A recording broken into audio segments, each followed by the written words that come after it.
Today we're going to be looking at a couple things. This time of year, February, it's time for us to do some cleaning up some flower beds, which I'm going to show you one out by the driveway, just try to give you an idea of what I do for all of them I've got around here. And also, we're going to do some pruning of my crepe myrtles. And I've got about 15 in the yard all the way around the different places around the yard and areas. So we're going to show you step by step on how I do the pruning on the crepe myrtles. And that's a big project I do over several days. And as I was working on those this week, I took a break back here in the yard swing I've got set up out here on a big A-frame, and had a disaster occur as I was taking a break. And I'll show you a piece of that as we go through our adventure here this week on doing these three projects. Halfway decent day today after all the storms and the rains and all that stuff. But it's February, late February, mid-February. Starting to get some sunshine. You can see on my face here. But anyway, today we're going to work on this flower bed out here by the driveway once again. It's lost all its glory from the summertime, and all we've got are dead weeds, things that need to be pulled up from the plant residue from this year. I turn the camera around and let's see if we can get a better view. This is half of it on the left-hand side of the driveway. Here's the driveway, and here's an identical side over here. So what we're going to do is both of them today. And as you can see, the residue and the things I've got left over here, I've got some daffodils already up right here in the very beginning, but I got to clean up some of the dead plant life from last summer. I got a lot of dead lilies laying here. The tassels need to be cut off of those. Here's some dead black-eyed Susans. Got to get those cleaned up, some of this dead debris. And again, some more daylilies, swamp lilies out here. And of course, the big thing too is having crepe myrtles. It's time of the year to prune those back. So I'll be pruning these as well. I've got two of those here. I've got three big forsythia bushes that are popping out with blossoms every so often. You'll see one little bud, and it's like, oh look, there's some yellow. So yeah, they're starting to, and we're going to be in the 70s all this week. So I think that'll pop them on out of here. Let me get to work.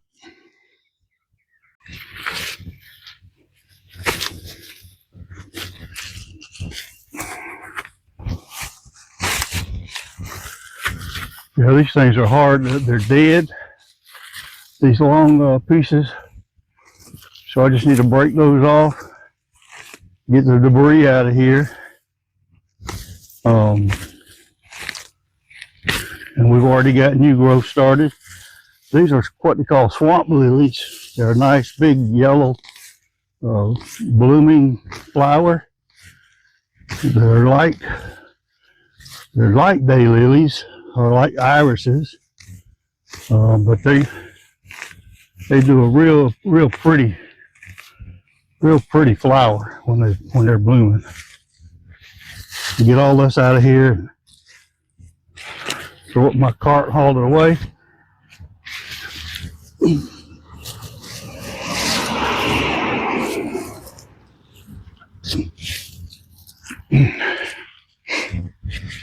This one is some black-eyed Susans,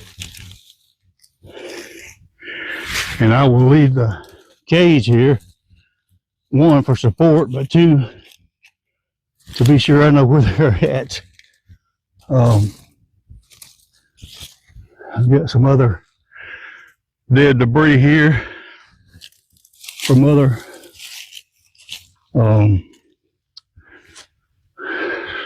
I think Cosmos is what all that was. So this is a forsythia, and that's starting to bud out already. And here I had some Cosmos and zinnias. Of course, they've all been, I'll pull back already. So let me throw these away.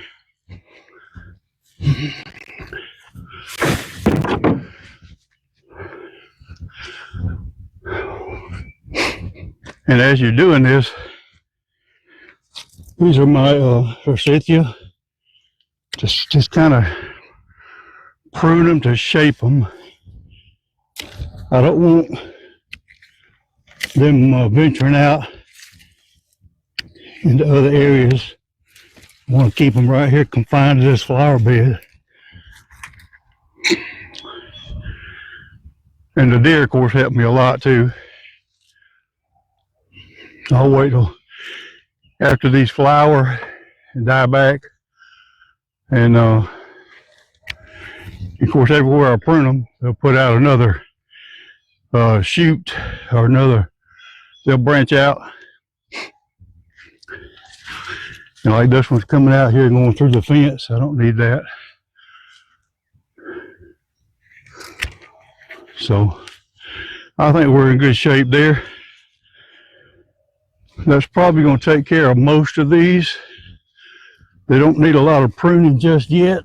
Oh, but they will as we get on into the season. I'll have to prune them, just keep them under control. And I like this one. It's coming out right here, growing straight up through the bush and coming out up here. So I don't need that. Get that one out of the way, and that's got a nice shape overall to it. We got finished with this part today. I've got the forsythia bushes pruned up. Got the crepe myrtles pruned up, about 4 feet tall, 5 feet tall. Got all the lilies, swamp lilies cleaned out of here, the debris. And that's takes care of this side. And then we're back to this side. You got the same type of deal here. I've got all these pruned up, looking good, cleaned up beds. That's all of part 1. Next will be part 2. And that will be cleaning these up, creating a border, putting some few flowers out for annuals, and some perennials as well as the weather gets warmer. And then we'll see where we go from there. As I'm pruning my crepe myrtles, I thought I'd show you kind of what I'm looking at. These things are real wiry. You see that they're going up in the air. I mean, up above the shed here. But all this little stuff, if I can do it with one hand, let's see. These little things like this that are coming out, you don't need any of those. So I just come in and snip all that off. See what I'm doing with one hand. Snip all that stuff off. It's all the way down the main part of the trunk. I've already done these over here. You can kind of see I'm about chest high with them. And as I'm not cutting them all the way down to the prior cuts, like this one, the prior cut is right here at the base of this branch. This cut was here. This came up and this came up from that cut. So I want the bush to continue to grow, but I want it to fan out more as well. So what we're doing today is get this little stuff out of the way, but like this branch here, I want it all because it goes up way above the shed and it's too tall. So I just want to come up just about an inch above where the other cut was from last year and cut that off if I can with one hand. There we go. And then that will be fine, just like that. And then I'll come in and get the rest of these little things here out of the way. That's got to be entertaining since I can't see what I'm doing. But yeah, I'll get my lop shears to get this big one off, but I'll cut it right here as well. And that'll be right in line with all these others that I've already done. This one back here, you see it's already been cut. I've got a couple more small ones here to cut off. And I've got this big one I'll have to get with my lop shears right here. But I'll cut it off about right here as well. That's the cut from last year. This came out a new shoot and grew up, so I'll cut it about an inch above this, and it'll put out another 1 or 2 for next year, and it'll continue to thicken up the bush as it grows over the years. And just so that's the way I do it. I prune them back to about an inch above where they were cut last time, and then it'll put out new branches and new growth as it continues to grow. I hope that helps you. And the other part of pruning crepe myrtles is, let me back up a little bit. All of these things that come up from the ground, from the roots, that needs to be all thinned out. So when I get through with this, I will have this main trunk, this main trunk, and this main trunk, and I'll probably leave this one over here as well to become a bigger one down the road. So that'll give me 1, 2, 3, 4 big trunks, or ones to develop as big ones, and I'll cut all this other stuff.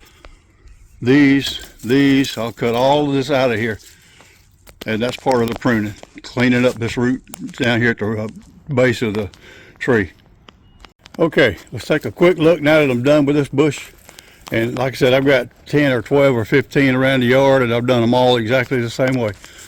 But here's what it looks like. The tree is pretty well even all the way across the top. Left about an inch above where I had cut prior years. Those will branch out, 1 or 2 more new growth. I've cleaned up all these trunks I left on here all the way down to the ground, and got all these sucker shoots and things cleaned up out of the way. So that's the way it'll be, and it'll grow really well and look really good. I put landscape pine straw around it, or some landscape fabric, or mulch, and it'll take care of it. So that's the way you do crepe myrtles.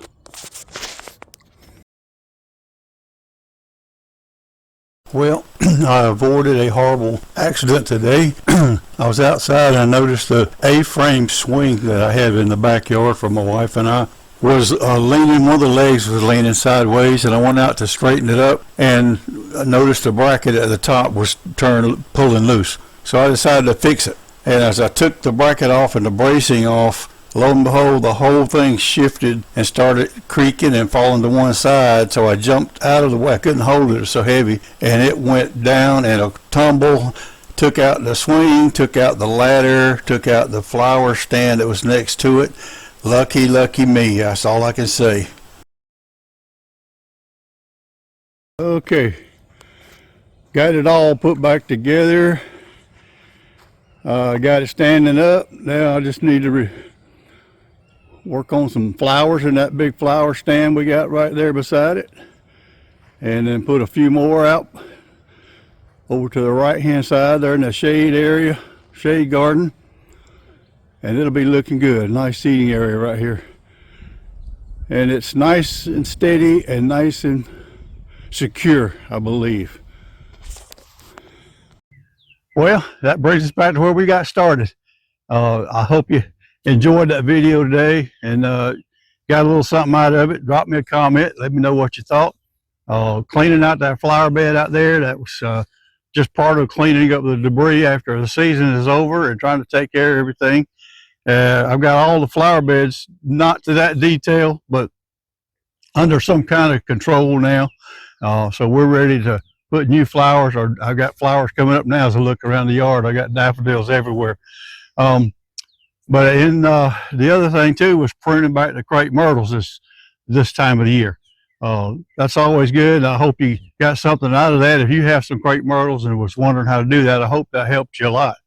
And of course, the final thing my adventure this week was fixing that backyard swing that collapsed on me. So I want to make sure that that was done and got that out of the way so I can sit back down over there and rest between these things as I'm working out here.